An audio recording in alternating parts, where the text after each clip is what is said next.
नमस्कार दोस्तों, जय जोहार। मैं कौशल तिवारी और बिहनिया संझा में आपका स्वागत है। मोदी सरकार की महत्वाकांक्षी योजना जल जीवन मिशन का वैसे तो पूरे देश में बुरा हाल है।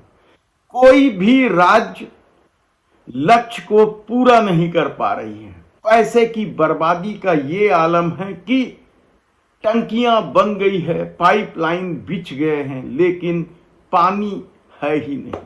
और यही सब कुछ छत्तीसगढ़ में भी हो रहा है।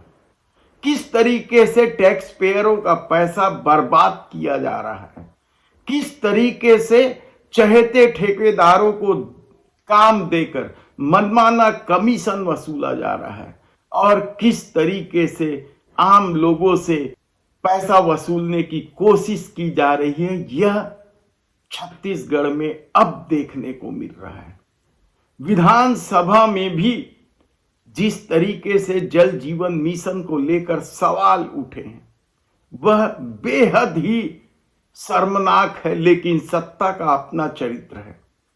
कहते हैं कि नेताओं की चमड़ी गेंडे की चमड़ी की तरह होती है और शायद यही वजह है कि पिछले विधानसभा में भी जल जीवन मिशन को लेकर उठे सवाल के बाद उप मुख्यमंत्री अरुण साव ने साफ तौर पर कहा था कि दोषियों को बख्शा नहीं जाएगा, लेकिन उस विधानसभा से लेकर इस विधानसभा के बीच कितने लोगों पर कार्रवाई हुई कहना कठिन है। लेकिन ये बात जरूर खुलकर सामने आई कि जल जीवन मिशन में जमकर भ्रष्टाचार हो रहा है। हालांकि कल उप मुख्यमंत्री अरुण साव ने, जिनके पास पीएचई विभाग भी है, उन्होंने कहा कि पिछले शासन काल में यानी कांग्रेस की शासन काल में जो कुछ गलतियां हुई थी उसे सुधारने की कोशिश की जा रही है। यदि गलतियां हुई थी कांग्रेस शासन काल में तो उस समय जो अधिकारी थे वे आज भी महत्वपूर्ण पदों पर क्यों बैठे हैं? क्यों उन्हें उन पदों पर बिठाया गया है जिनकी वजह से करोड़ों रुपए बर्बादी की कगार पर है? जो आंकड़े विधानसभा में प्रस्तुत किए गए हैं वह कम चौंकाने वाला नहीं। पहले वह आंकड़े सुन लीजिए। खुद पीएचई मंत्री यानी उप मुख्यमंत्री अरुण साव स्वीकार करते हैं कि पानी है नहीं और पाइपलाइन बिछा दी गई है, टंकी बना दी गई है।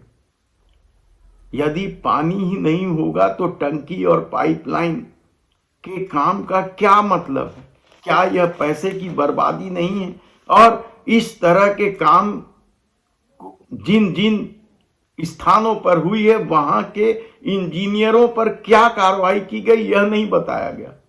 बस एक लाइन में कह दिया गया कि दोषियों को बख्शा नहीं जाएगा, लेकिन आंकड़े सुनेंगे तो आप हैरान हो जाएंगे।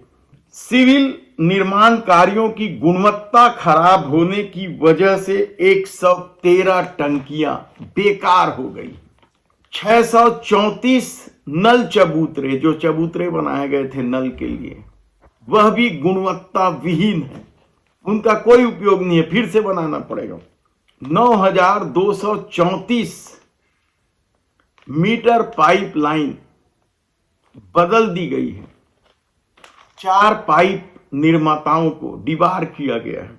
और यही नहीं, गलत अनुभव प्रमाण पत्र, फर्जी दस्तावेज जमा करके ऐसे 26 संस्थान थे जिन्होंने ठेकेदारी का काम पा लिया था, जिन्हें ठेका मिल गया था, उन्हें भी चिन्हित कर दिया गया है। क्या कार्रवाई हुई है यह मंत्री जी ने नहीं बताया है, लेकिन हकीकत तो यह है कि छत्तीसगढ़ में जल जीवन मिशन का काम लगातार अपने लक्ष्य से पीछे छूटता जा रहा है। पहले दिसंबर तक पूरा करना था, फिर मार्च तक का डेडलाइन दिया गया और मार्च तक भी यह पूरा हो पाएगा कहना कठिन है।